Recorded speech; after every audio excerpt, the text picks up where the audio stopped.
The way we coach, we're trying to go thought process because that's the way they play, right?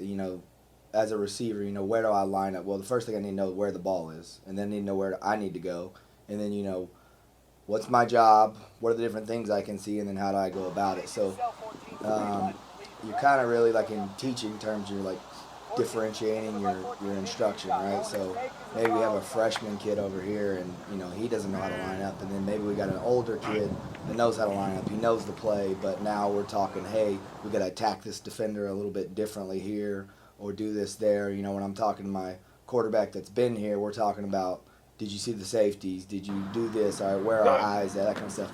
Meanwhile, some of the younger kids, I'm like, hey, do you know what's going on right now?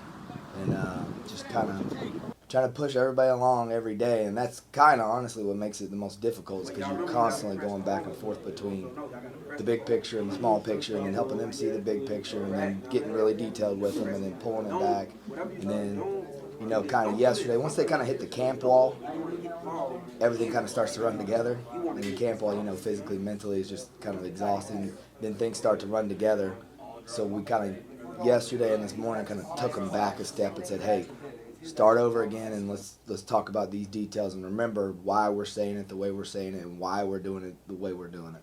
Well, first of all, offensively, we got to be able to establish the line of scrimmage. And for me, as the O-line coach, my top two priorities are to run the ball and protect the passer.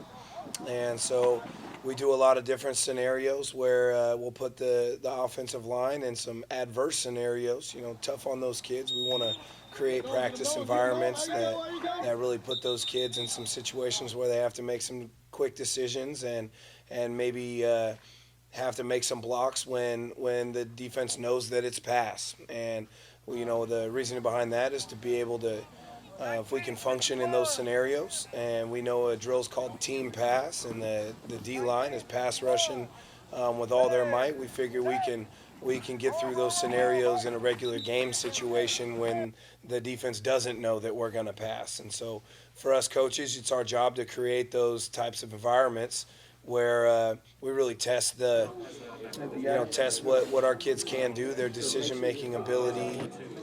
Another thing we're trying to find out right now is how much can they process. Where are we going to be able to be the strongest and find out where our athletes fit into the offense and how the offense fits our athletes and how we can best use them and ways we can attack the defense. For me, it's important. I have to find a unit. One thing about the offensive line, if you have four guys have a stellar play and really execute their job well, and one guy doesn't do his job or goes the wrong way, it's the whole O-line's fault. And so for me, I kind of look at the offensive line as how many plays in a practice or a scrimmage do we all execute our job. And so that's how the group is evaluated, not necessarily on an individual basis.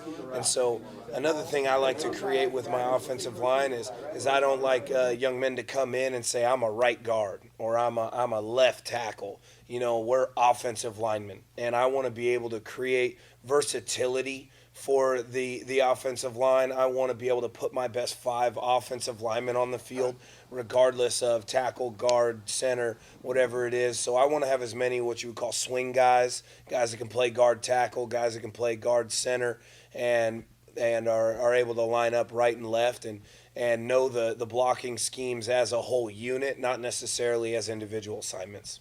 Man, I think the freshman guys we brought in are really good on offense. The receivers, we got three, maybe 4, 3 for sure young receivers that I think are going to play a lot this year that are really impact guys. There's Jules St. G that's from Florida.